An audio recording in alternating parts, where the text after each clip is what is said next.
اعوذ باللہ من الشیطان الرجیم بسم اللہ الرحمن الرحیم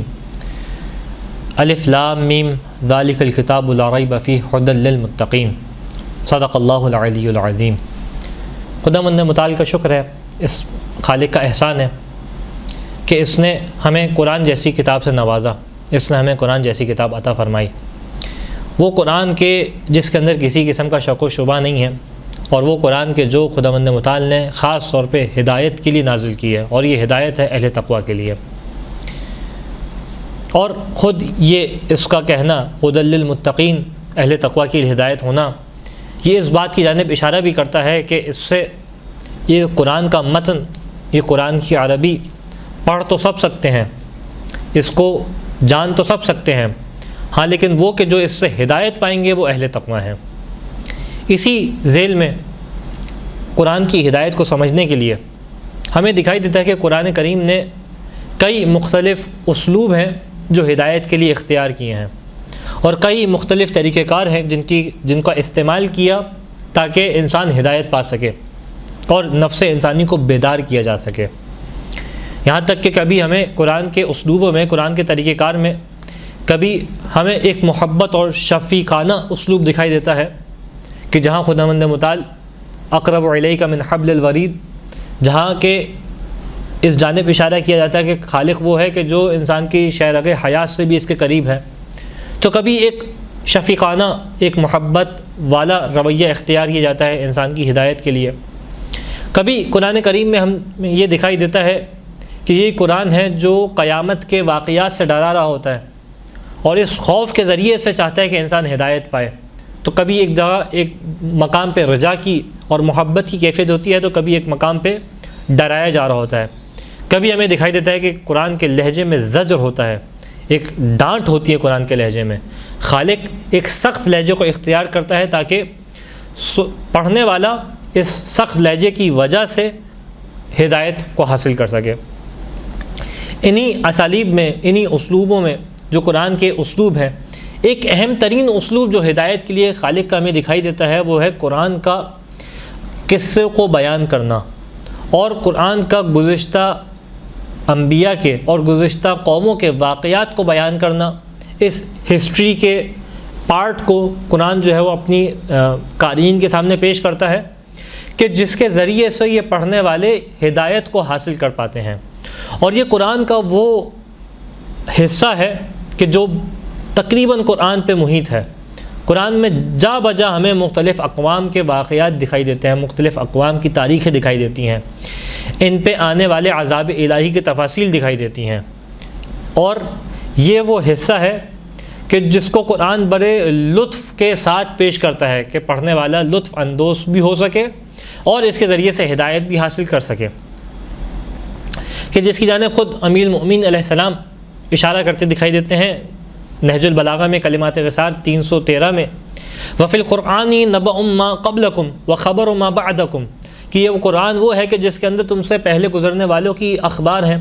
ان سے پہلے گزرنے والوں کی خبریں ہیں، کیا ان کے اوپر ہوا، کس طریقے سے انہوں نے اپنی زندگیوں کو گزارا، اور کن کن مقامات پہ گویا، اب یہ میرے اپنے الفاظ ہیں، کن کن مقامات پہ انہوں نے خطا کی، ان کے ساتھ کس طریقے سے عذاب الہی آئے، ان کے اوپر کس طریقے سے نعمت الہی تھی، ان تمام چیزوں کا تذکرہ قرآن کے اندر موجود ہے۔ وَخَبَرُ مَا بَعْدَكُمْ، نہ صرف پچھلوں کا تذکرہ ہے بلکہ تمہارے بعد آنے والوں کی اخبار بھی اس کے اندر موجود ہیں۔ وَحُكْمٌ مَا بَيْنَكُمْ، اور تمہارے درمیان جو احکامات الہی ہیں وہ بھی اس قرآن کے اندر موجود ہیں۔ اسی طریقے سے ہمیں دکھائی دیتا ہے کہ جب قرآن کریم ان واقعات اور قصوں کو بیان کرتا ہے تو یہ صرف لغویات نہیں ہوتی، اور حاشا للہ کہ ہم قرآن کی نسبت کسی لغو چیز کی نسبت دیں، قرآن میں کہیں کہ کوئی چیز لغو ہے، نہیں، ہرگز نہیں۔ قرآن صرف مزے لینے کی کتاب نہیں ہے، صرف پڑھ کے انجوائے کرنے کی کتاب نہیں ہے، بلکہ اس کتاب کو نازل کیا گیا ہے ہدایت کے لیے۔ تو جب یہ کتاب ہدایت کے لیے نازل ہوگی تو ان واقعات کا، ان قصوں کا، ان گزشتہ اقوام کی تاریخوں کو بیان کرنے کا مقصد بھی ہدایت ہے۔ لہٰذا ہمیں خود قرآن کریم اس انداز سے دکھائی دیتا ہے کہ جب سورہ مبارکہ یوسف میں جناب یوسف کے قصے کی جانب اشارہ کیا تو کیا کہا، نحن نقص علیک احسن القصص بما اوحینا الیک ھذا القرآن، کہ یہ جو ہم قرآن کو آپ کے اوپر نازل کرتے ہیں اس میں ہم بہترین قصوں کو بیان کرتے ہیں، بہترین قصوں کو بیان کیا۔ وَإِن كُنْتَ مِن قَبْلِهِ لَمِنَ الْغَافِلِينَ، اگرچہ آپ اس سے پہلے غفلت میں تھے، یعنی ان واقعات سے غفلت میں تھے، لہٰذا ہم نے ان واقعات کو بیان کیا۔ یعنی انسان نہیں جانتا کہ کس قوم نے کس طریقے سے خطائیں کیں اور کون کون سی خطائیں تھیں جس کے سبب سے عذاب الہی ان کے اوپر نازل ہوئے۔ ان چیزوں سے غفلت میں تھا انسان، یہاں تک قرآن نے ان واقعات کو بیان کیا تاکہ انسان ان سے غفلت سے نکل سکے اور ان قوموں کے تجربات سے تجربہ حاصل کر کے ان خطاؤں کی تکرار نہ کرے جو پچھلی اقوام نے کی۔ اور اسی طریقے سے ہمیں قرآن کی مختلف آیات دکھائی دیتی ہیں کہ جو اس جانب اشارہ کرتی دکھائی دیتی ہیں کہ فَقْصُصِ الْقَصَصَ لَعَلَّهُمْ يَتَفَكَّرُونَ، کہ آپ ان کو قصے سنائیں، اور اس قصے سنانے کا مقصد کیا ہے؟ لَعَلَّهُمْ يَتَفَكَّرُونَ، کہ شاید یہ اہل فکر ہو سکیں، شاید یہ سوچ سمجھ سکیں، یہ غور و فکر کر سکیں۔ تو ایک قرآن میں قصے بیان کرنے کا مقصد، قرآن میں گزشتہ اقوام کے واقعات بیان کرنے کا مقصد یہ بھی ہوا کہ انسان ان واقعات کے ذریعے سے تفکر کر سکے، سوچ سکے، سمجھ سکے، تاکہ آئندہ آنے والے اپنی زندگی کے امور میں ان واقعات سے تجربہ لے کے ہدایت کے اوپر عمل کر سکے۔ اور یہاں پہ ایک اور بہت اہم ترین مطلب ہے کہ کس طریقے سے ہدایت کا ایک اہم ترین رکن ہے، ایک اہم ترین ذریعہ ہے قصوں کے ذریعے سے اور گزشتہ اقوام کے واقعات کے ذریعے سے، کہ یہ جو واقعہ ہوتا ہے، یہ قصہ ہوتا ہے یا گزشتہ قوموں کی داستان ہوتی ہے، یہ نفسیات انسان پہ بڑا گہرا اثر رکھتی ہے اور انسان کی زندگی میں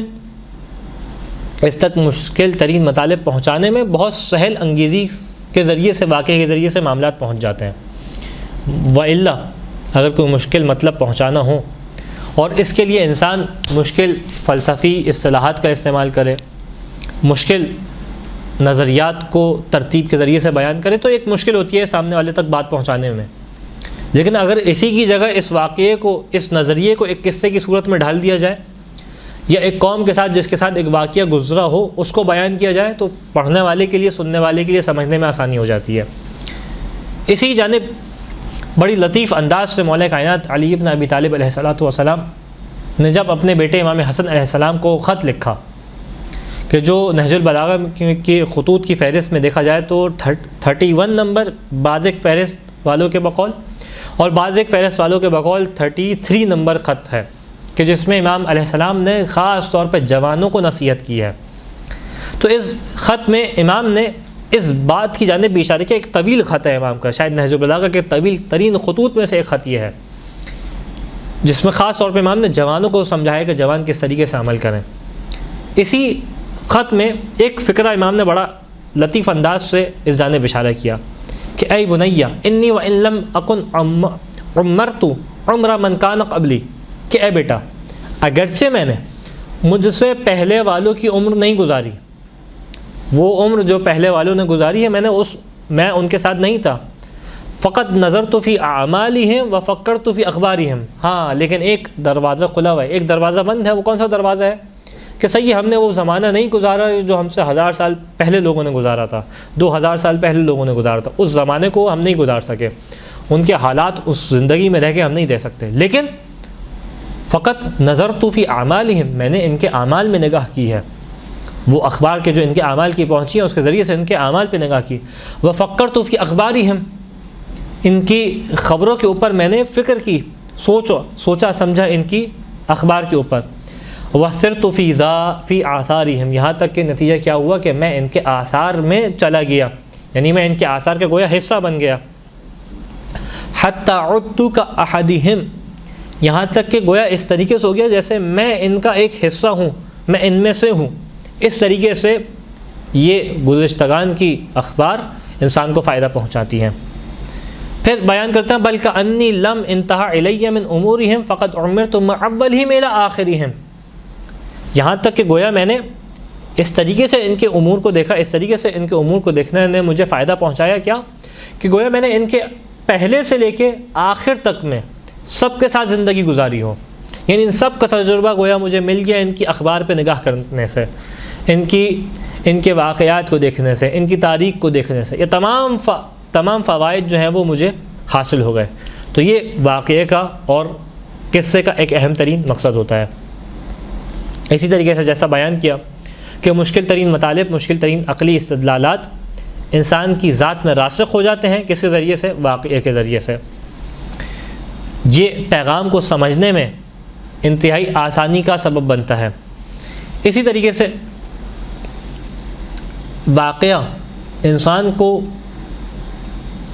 وہ نظریات انسان کے کہ جس پہ انسان کے لیے نظریتاً تو چیزیں ثابت تھیں، اس کے یقین میں اضافے کا سبب بنتا ہے۔ بعض اوقات ہم لوگ چیزوں کے اوپر ایمان تو لے کے آ جاتے ہیں، چیزوں کی دلیل کو تو سمجھ جاتے ہیں، لیکن دلی کیفیت جو ہے وہ اس کی جانب بہت زیادہ مائل نہیں ہوتی۔ بعض اوقات ہماری کیفیت اس طریقے سے ہوتی ہے، بلکہ کئی دفعہ ایسی کیفیت ہوتی ہے کہ اس بات کو سمجھ تو رہے ہیں، اس بات کو جان تو رہے ہیں، لیکن جب اپنی پریکٹیکل زندگی میں آتے ہیں تو وہ چیزیں ہماری زندگی سے دور دکھائی دیتی ہیں۔ ہم خدا کو مانتے تو ہیں، خدا دیکھ رہا ہے، لیکن جب تنہائی میں ہوتے ہیں تو اب وہ خدا دیکھ رہا ہے، وہ عقیدہ ذات میں راسخ نہیں ہوتا۔ ہمیں معلوم ہے کہ جھوٹ بولنے سے عذاب الہی ہے، لیکن جب جھوٹ بول رہا ہے انسان تو جس چیز کو مانتا ہے وہ اس کی ذات میں راسخ نہیں ہے۔ واقعہ نہ صرف نظریے کو پہنچاتا ہے، بلکہ جو پہنچا ہوا نظریہ اس کو ذات میں راسخ کرنے کا سبب بھی بنتا ہے۔ یعنی انسان اگر واقعے کو اس طریقے سے گزشتہ اقوام کے واقعے کے اوپر نگاہ ڈالے تو اس طریقے سے محسوس کرتا ہے گویا ان میں سے وہ ایک ہو، اور جب ان میں سے ایک ہو کے محسوس کرتا ہے تو اس کے تجربات کو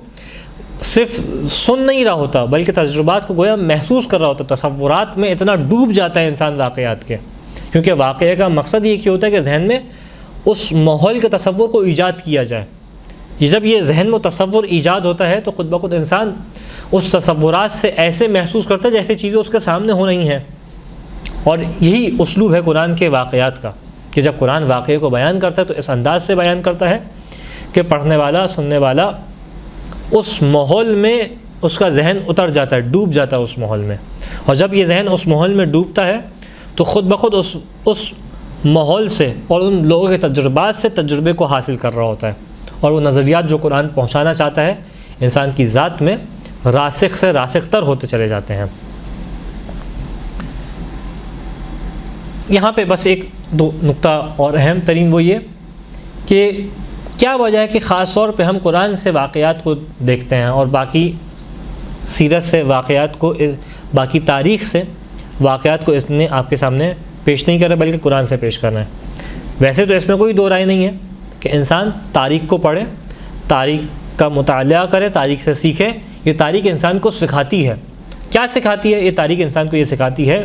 کہ انسان اس بات کو جانے، اس بات کو سمجھے کہ کس طریقے سے گزشتہ اقوام نے غلطیاں کی اور ان غلطیوں کی ان کو سزا ملی، تاکہ ان کے ذریعے سے انسان ان خطاؤں اور غلطیوں سے بچ سکے۔ لیکن ہمارے پاس مختلف تاریخیں ہیں، اور مختلف تاریخوں میں مختلف قسم کی فیبریکیشنز ہیں، مختلف قسم کی تحریفات موجود ہیں۔ قرآن کریم کے ایک واقعے کا سب سے بڑا فائدہ یہ ہے، قرآن کریم پڑھنے میں، یہاں پہ سمجھنے میں سب سے اہم ترین فائدہ یہ ہے کہ ہم قرآن میں بالکل مطمئن ہوتے ہیں کہ جیسا تھا ویسا خالق نے بیان کیا ہے، کیونکہ یہ اصدق و صادقین ہے۔ پالنے والا وہ ہے کہ جو سب سے زیادہ سچا ہے۔ تو خود قرآن اس اعتبار سے بھی اہمیت کا حامل ہے کہ اس کے واقعات کے اندر کوئی کسی قسم کی فیبریکیشن نہیں ہوگی، بالکل عین حقیقت جو واقع اور رونما ہوئی تھی خداوند متعال اس کو ویسے ہی بیان کرے گا۔ لہٰذا آپ کے سامنے ارادہ کیا کہ آنے والے ایام میں، جو کہ ویسے ہی ماہ مبارک رمضان کے ایام ہیں، کہ جو کہ ویسے ہی قرآن کی بہار کا مہینہ ہے، اس کے سامنے، اس چیز کے مد نظر آپ کے سامنے ان واقعات کو، ان داستانوں کو کہ جس کو قرآن نے بیان کیا ہے آپ کی خدمت میں پیش کریں، اور تاکہ ہم اس داستانوں کو سمجھ سکیں اور اس سے نصیحت حاصل کر سکیں۔ انشاءاللہ آنے والے ایام میں اسی ترتیب میں آپ کے سامنے مختلف قرآن کے واقعات کو ایپیسوڈ کی صورت میں پیش کیا جائے گا۔ خداوند متعال سے دعا ہے کہ ہمیں ان احکام کے اوپر، ان چیزوں کے اوپر بہترین انداز سے عمل کرنے کی توفیق عطا فرما۔ وآخر دعوانا ان الحمد للہ رب العالمین۔